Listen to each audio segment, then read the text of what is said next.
Buongiorno everybody. Well, that was espresso, wasn't it, in terms of speed at the second week of the Giro. So much going on, full of drama.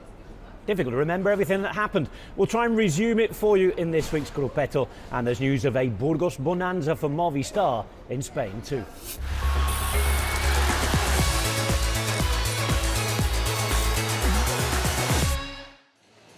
It's been a full gas week at the Giro, so time to slow down, sit in the Gruppetto and remind ourselves of exactly what happened.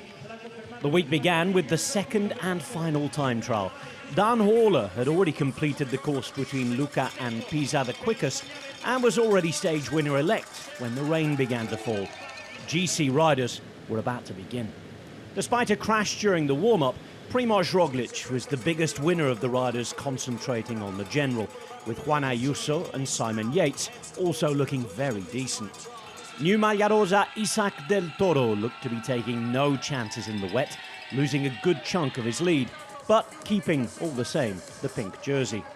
2019 winner Richard Carapaz was another rider often weaker against the clock, but after a solid showing, he knew his terrain was coming.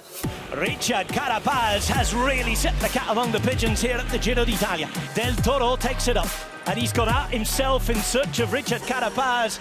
And think back 6 years ago, Carapaz was away. Carapaz was in the winning move. Richard Carapaz is back. He's in the hunt for the pink, and he wins stage 11 of this quite brilliant and open Giro d'Italia.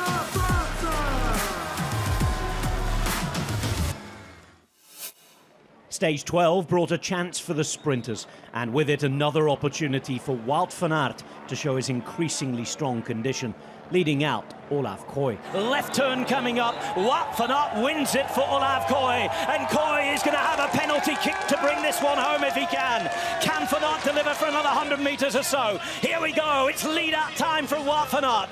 Visma Lease bike have been growing into this race. They're trying to get around. It's an early launch sprint though from Casper Van Uden. He's going long to the line. Van Uden is there, Groves behind him. Koy's there too. Koy has to get around. On the right-hand side it's Mads Pedersen. They all come to the line. Four together, there's the throw, and finally Olav Koy has it!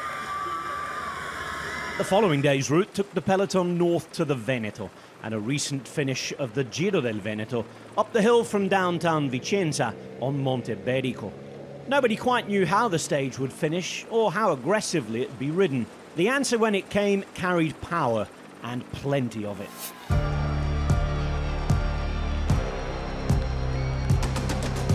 It's time to go, there's a stage win up for grabs, and it's Isaac del Toro. Isaac del Toro, behind him you can see, now making his move on the right in the Maglia Ciclamino, Mads Pedersen.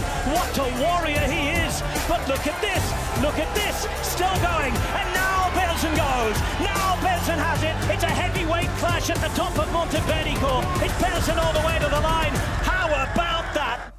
A trip to Slovenia was next up. It should have been a sprint date, but wasn't. It should have been a happy homecoming for Roglič, but the whole GC was about to be shaken up again. Let's deal with the stage win first. Despite not having much of a gap all day long, the four riders up the road held a very small advantage into the final 6 kilometres. Just seconds.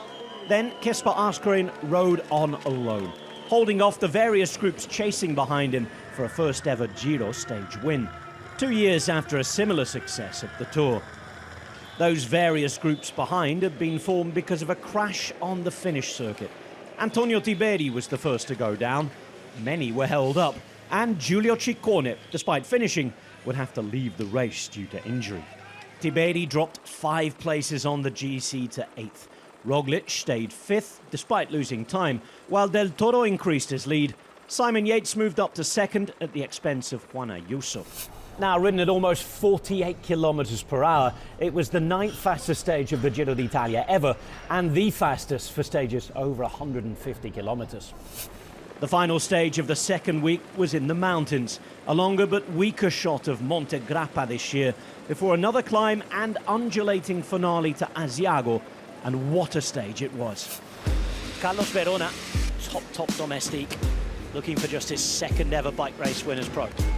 It feels, Jonathan, like we're getting to another moment of tension, and this could be close to a move from your guy. Here it is. There we go. Carapaz is going to go again, and Roglic is in dire straits now. It's always the last shot that does the damage, Roberto. And one by one, team by team, they're all trying to pile the pressure on Del Toro. Look at just the way he looks around almost nonchalantly. Again, I've said it several times. He reminds me of you-know-who. Is this to be his day? The day of his dreams. It's downhill to the finish. Already emotional, you can see it. And Carlos Verona's dream has come true. Beautiful. Behind, no gaps, no problems, but there is a big gap, and there is a huge problem for Primož Roglic. To be honest, to see a guy like him winning on this scenery like this, it makes me happier than winning myself.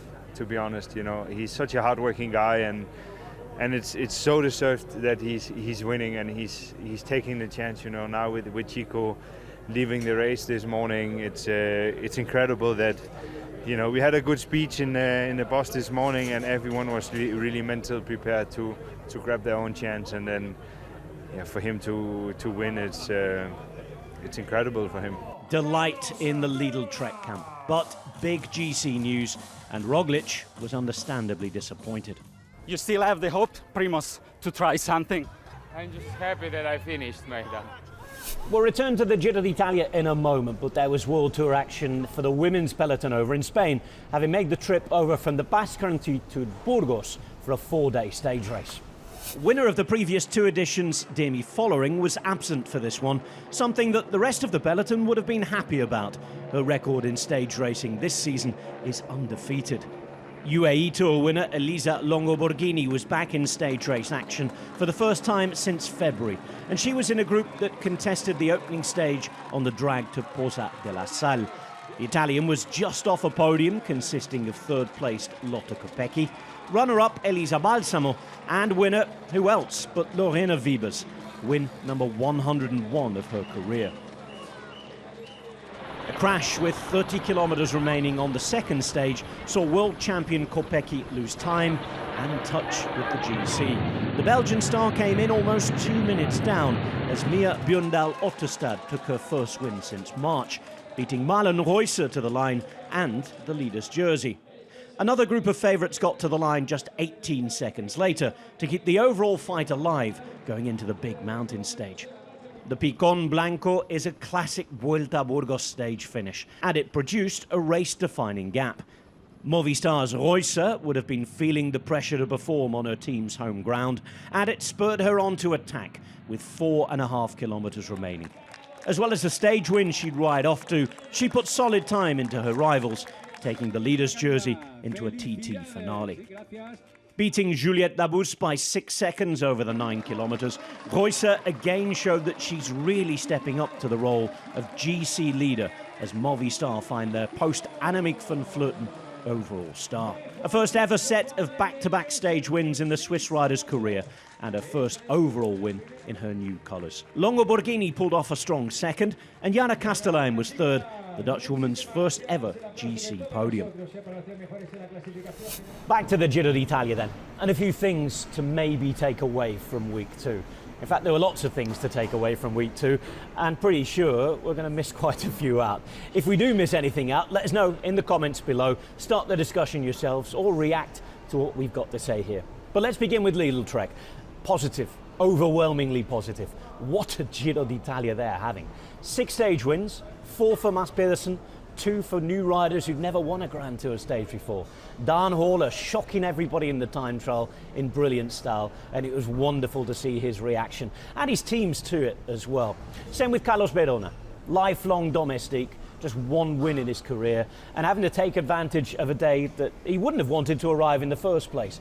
Giulio Ciccone having to leave the race, but Verona was there and 43 kilometres from the finish, launching his attack, beating riders who've been there, done that, and got several T-shirts in Grand Tours so far.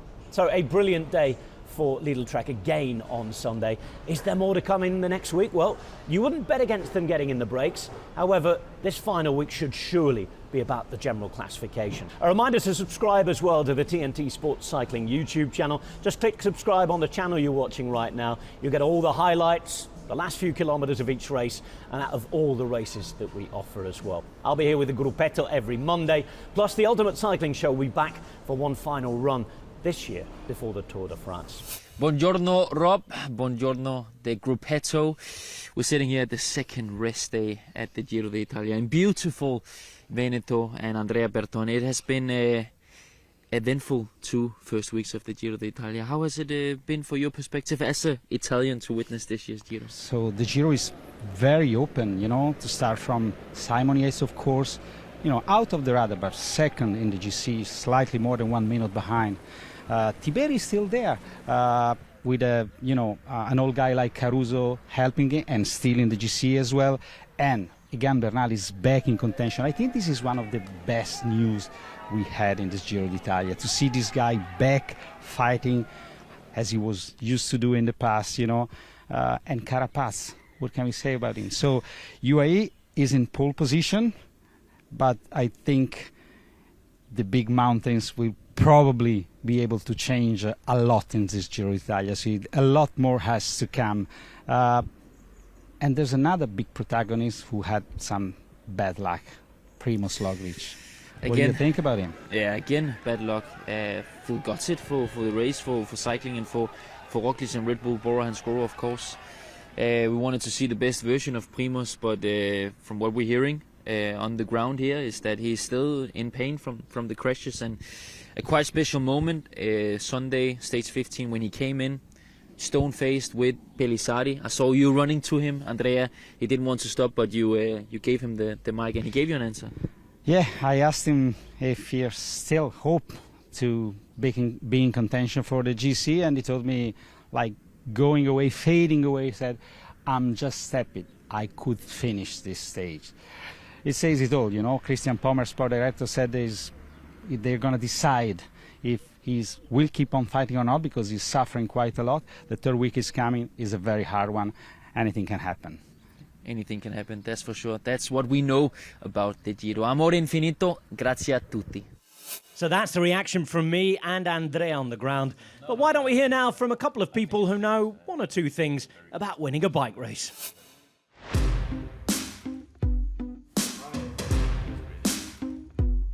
I have to admit the first days of the Giro was not so much fun seeing him, because we knew that he wasn't in his best health, and he got second on the opening stage. They can see the finish line now. Wout van Aert is there.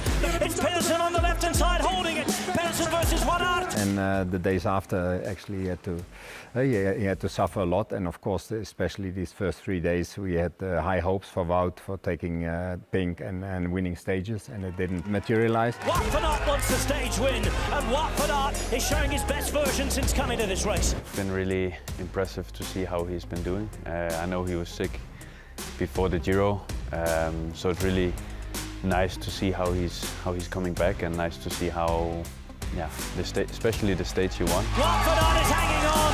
It looks as though it will be. Pink jersey to Del Toro. Stage win's going to go to Wout van Aert, and this is going to be his big moment. And never, ever doubt Wout.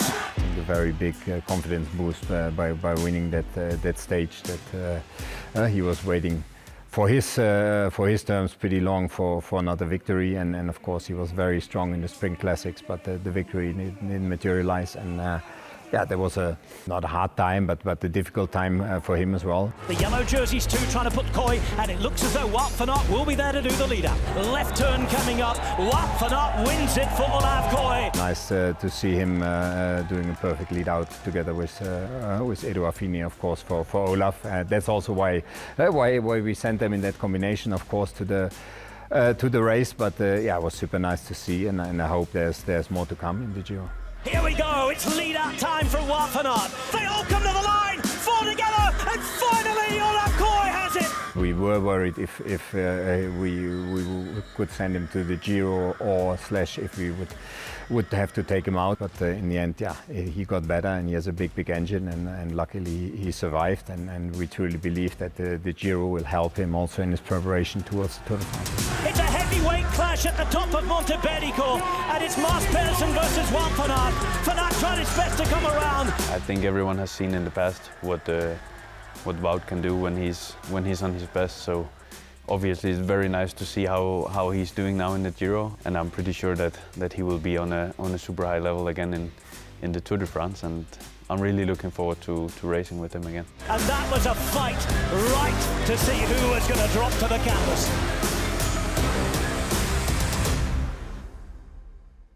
So 6 stages to go in Italy. It'll all take place in the mountains of the north, coming to a head on Saturday in the Val d'Aosta.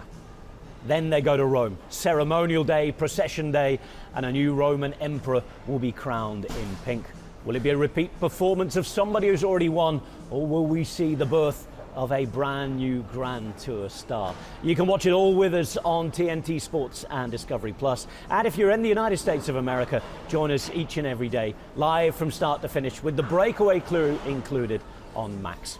For now though, from me and the Gruppetto, I'll see you next week to review the race. Ciao.